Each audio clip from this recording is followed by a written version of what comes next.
Welcome to game number 1 of week 2 of FPL Philippines versus Onic, the grudge match of the season. And I don't recall Valentina hurting that much. Yeah, that's a lot of hurt. Yeah. I was kind of I surprised want to see too. the emblems. There it is. Okay, it's anything? the usual Magic custom emblem on Super Friends. So I'm guessing it's just the sheer amount of damage that Ryle took. And I guess that's the one weakness that this lineup has from Omega. Early on, until they find that window wherein they're able to fight for longer, then that's when it's going to matter. So again, there is a small window of time for Onic, I'd say the first 5 or 6 minutes, wherein it's 50-50. It's a close fight wherein the damage matters still. Here we go, one more time. Yeah, but I mean, there they go, right? They're going to go ahead and play around having that Matilda kit available to them, and I guess that's why he can do that. Also, he's rocking the Vengeance, so he has that for a little more durability later on. But, you know, so far, pretty standard stuff until that first objective comes up with the turtle. Yeah. Real quick, I got to throw back, gentlemen. I think it was Season 8 or Season 9, where in mid, it was Etomax, the coach of Onic, that actually played a mid Phoveus as well, the first of a few that we've seen. Was it in Season history. 8? Yeah. I think I was casting that game. I Right? think that was one of my first casts. Yeah, in the playoffs. Yeah. Oh, all right. So, feels like that's 2 weeks now where... Oh, wait, no. That's Onic. Yeah, no, I get you. I was supposed to say, like, E2Max passing on his knowledge to the younger generation. Now it's on the other side. But he's on the other side. Sees it. Again, still weird to say that E2Max is with Onic and not Barangay Omega, but now the turtle has spawned. Nolan, not anywhere close. Omega, though, they seem like they're in better position here, Naisu. Okay, Escalera's going to go start up. The bottom side, though, Jim, luckily has the armor, so they're going to take it slow and steady for now, but Escalera doesn't have the level 4 just yet, so no wild charge available. Yeah. And so you're going to see the rotation on top, by the way. They don't even want to deal with this. They're going to just give it up to Smart Omega. It looks like as Matt works on it, they want to take his purple instead. So Escalera provides the information, flickers out, and that'll be the objective taken here for Smart Omega. All right, it looks like Mark actually saw that and goes ahead and reports to Sir Matt, hey, they took your purple, what are you going to do about it? And there's not much that Omega can do. Again, it was a clear trade. It was a clean trade. Yeah, I thought they'd actually try and go for the purple buff steal onto the Nolan just to even things out. But Matt spent his red trade. Matt spent his red trade, and you can see the hesitation because we also saw it in other regions. Grox have been using the Guardian's Barrier to steal away objectives, so it feels like he's playing safe. Items, anything noteworthy here? I like how Ryle is building up towards an early COD, and so far everything is up to the ordinary. Nothing out. And again, 3 minutes in, no deaths. Both teams just watching their guard. I did not see that coming. Early Haas Claws. All right, that's a build-up I did not notice. Under the Bruno. Yeah, he wants to, again, outlast the Claude in lane, I guess. Yeah. The difference between the Brave Smite and the Quantum Charge. Yeah, and I think maybe that's also why he went for the Master Assassin instead of the Weapons Master. Because based on the rotations I'm seeing, Omega just wants to dead lane both sides. Maybe just a little bit pressure onto Gem, but they just want to control around the mid. Again, the dead lane situation is because they want to expedite the mid game. They want to be able to build up to the point where Onic is going to struggle to find the burst window. So if they do that, then they go into this situation where, all right, it's now an endurance battle. You have ults to spend, but we have basic attacks to dish out. What you going to do, fam? So with that said, I think he's building up to... Which one? Could be anything. For West, he's built that for looks like an EOB. Sustainability, yeah. Oh, sorry, EB, Endless Battle. Yeah, Endless Battle or, I don't know. Thunderbolt? No. No, there's no reason for it. So he's building up towards sustainability is what I'm saying. Okay. At least he wants to stay in the lane longer than Kelra. I think which is kind of goes to part with what we were saying, right? Like, their lineup takes a little more finesse to pull off here. So with that, they're going to work with the second turtle. This time around, though, I expect Onic Philippines to do something here. Super Friend's going to get spawned out in that bush, but they can't even get the positioning they're looking for. And again, King Kong not even a part of that, so they give it up. Maybe this is the game plan, right? Just try to find a pick-off where you can and give up these turtles for now. It's another trade. Earlier it was Grand Theft Purple for King Kong, now it's Grand Theft Orange. And again, Reptar, you mentioned Omega's playing in the lanes, right? Onic is finding the other window. They're playing in the jungle. So far, they're trying to keep this lead smaller now. 500 gold between them with a turtle all clean for Omega. This is best case scenario for Onic. I think what I'm also feel from Onic is that there's really just watching out for the potential of Marta Snowball. We've seen it time and time again. If you're not careful, you're just going to get decimated. A decimate chain, and the next thing you know, they're going to snowball. So they're taking the fights away from Omega, the fights Omega want to have. But is it a little bit too passive? Do they need to be a little bit more aggressive here, Onic? I think they can both afford to do this, especially since we ramp up 6 minutes. They're going to be forced. At least, okay. I thought so too. I thought, you know, if nothing, they at least get the turret there. Smart Omega, first one on the board for the turrets. But yeah, still, it looks like that's the case here, guys. I think Onic is playing with the fact that they studied Omega's past games, and they know that Omega can't ramp up into a winning position as fast as they hope to.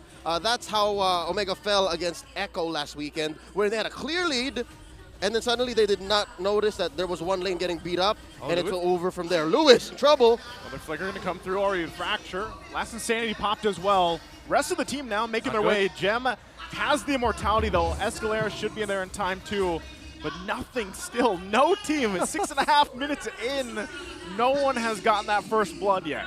It sort of feels like I'm watching two teams play this like a real-time strategy game, just managing the resources. It's a command and conquer. We're just waiting for red alert. I'm thinking turn-based strategy, RPG. Oh, more like that, yeah. Fire Emblem. All right, confirmed. Never played it. He built Demon Shoes. All right, so it definitely is about sustainability. Did not bring it all the way to the end like an EB.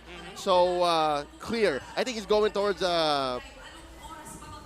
crit. Berserker's Fury. Berserker's Fury. Yes. Yeah, after that. EB to BF. Makes a lot of sense. Let's see. It's nice who can finally go all out with play-by-play.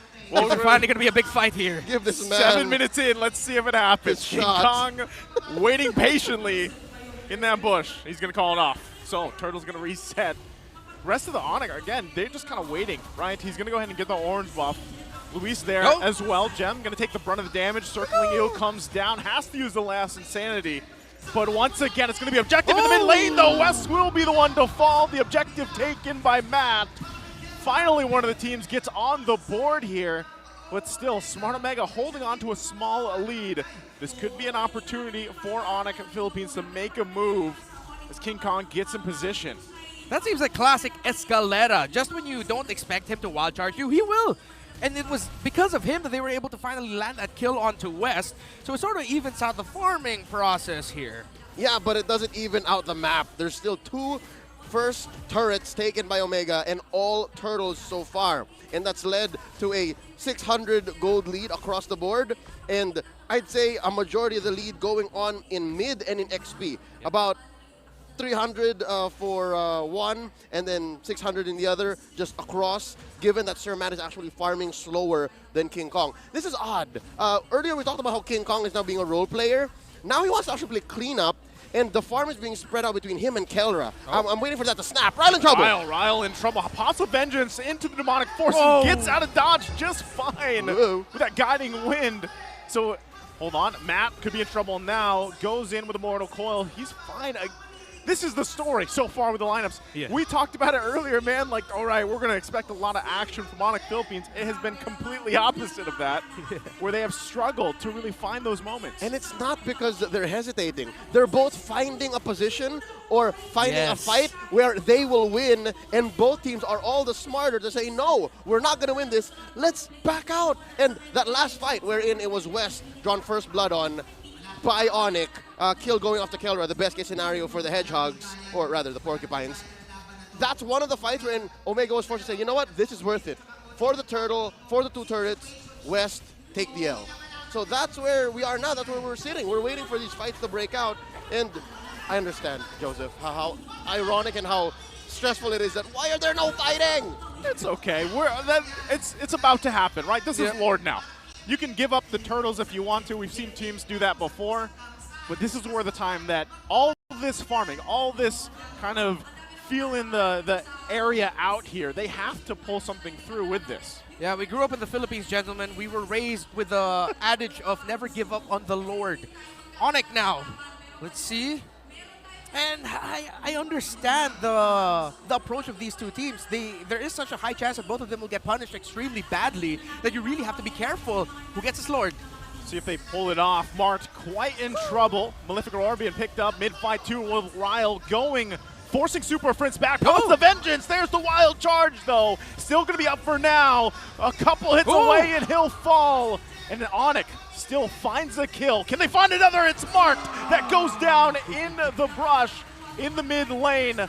Now their eyes going to be set on this objective, the Lord here for the taking, as 2 members of Smart Omega are down. This is literally Onic page saying, you want to take this outside? And indeed they did. There was a dance waiting to happen, and Onic said, let's take this outside, just out of the Lord pit. And that's where they did so much better. And I love their coordination, their communication, saying nobody dash, Riley's in the air, nobody dash. And that's what put Onic ahead here. They're ahead almost 2,000 gold, scored the bigger objective compared to the 3 that Omega have scored so far, 11 minutes in, and they're still leading in kills. So now we're just going to wait until the map actually opens up.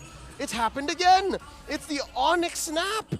Onic has bought their time, denied all the fights early on, wherein Omega was clearly going to try to be aggressive, and now they're ahead. From barangay timers last season for Kelra, Etomax, and Why Not, they are now teaching Onic time. Oh, it's Onic time. How did I miss that? Yeah, it's Onic time, fam. And really, it's one of the facts of MLBB, ladies and gentlemen, where the longer the game goes without a fight, the first big fight that happens where at least 2 heroes are down, it's going to be devastating. And that's exactly what happened here for Omega. In just, as you mentioned, Leo, a snap, Onic are in the lead. Yeah, look at this. They're already playing around. With that snap, nearly a 4K gold lead. They're going to get more turrets around here, too. Yes. So with that, they've pretty much positioned themselves to be in a great position to fight now anytime they want. They control the pace at this point in the game.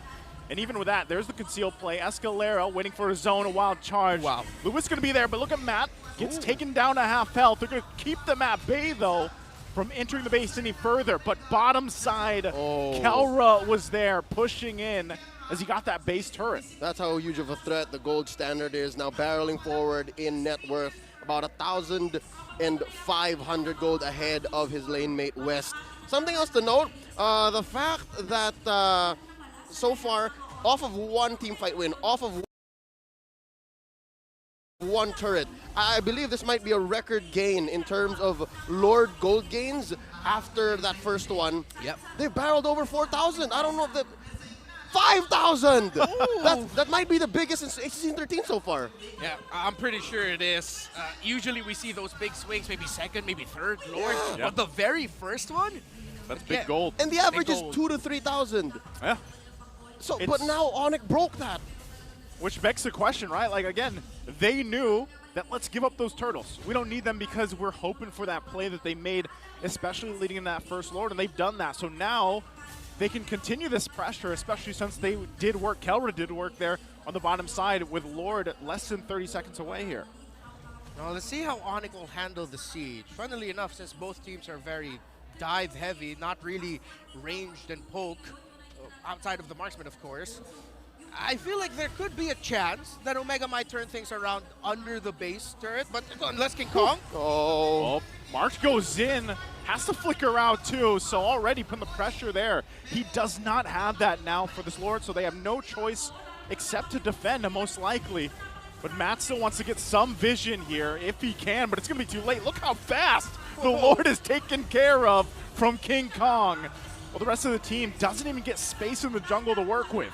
Straight up scene from Godzilla 2014, King Kong versus the Lord. And now... Oh, they're going to go for it, actually. So already pushing him back. Vengeance was used.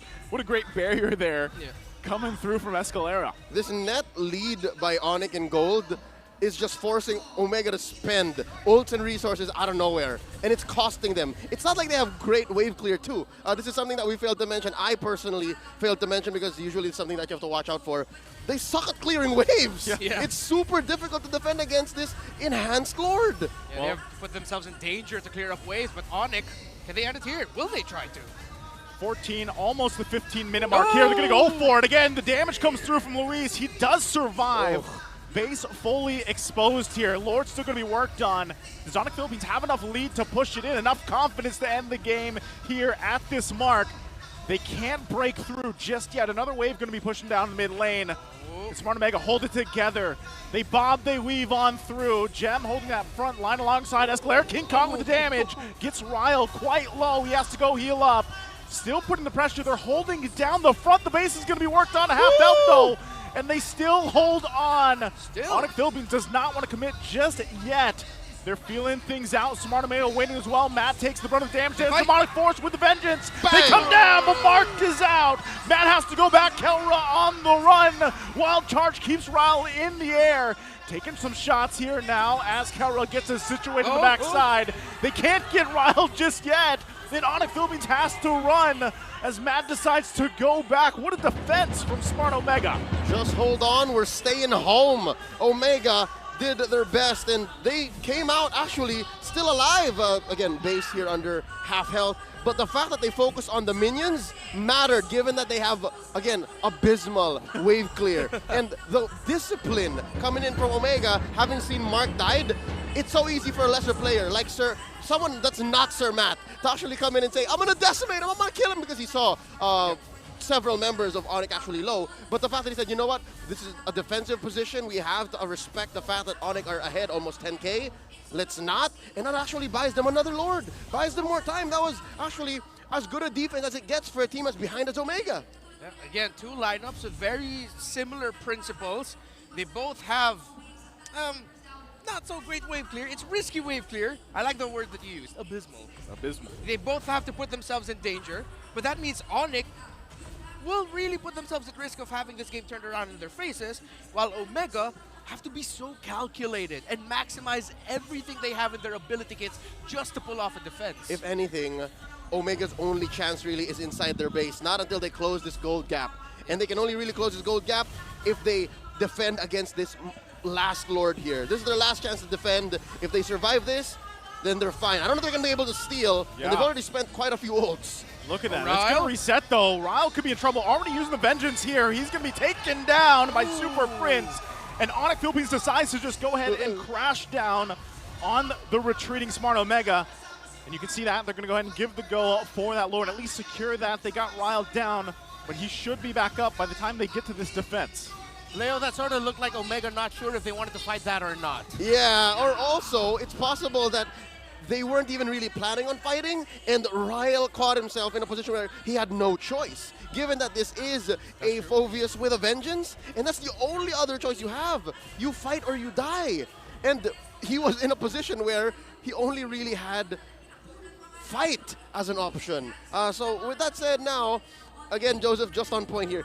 1-0. There's Ryle. Yeah. He's going to be able to defend, but I don't know how good it is against a Lord this big. Let's see if they can do it once again. Holding it at bay there in the mid lane. Ryle jumps in, doing what he can to keep them there. Matt, though, getting quite low already. The whiz goes in for King Kong, but the base is going to be taken out in a second there as game one goes to Onic Philippines. Two lineups that love to fight, love to dive. It was Onic who found their time.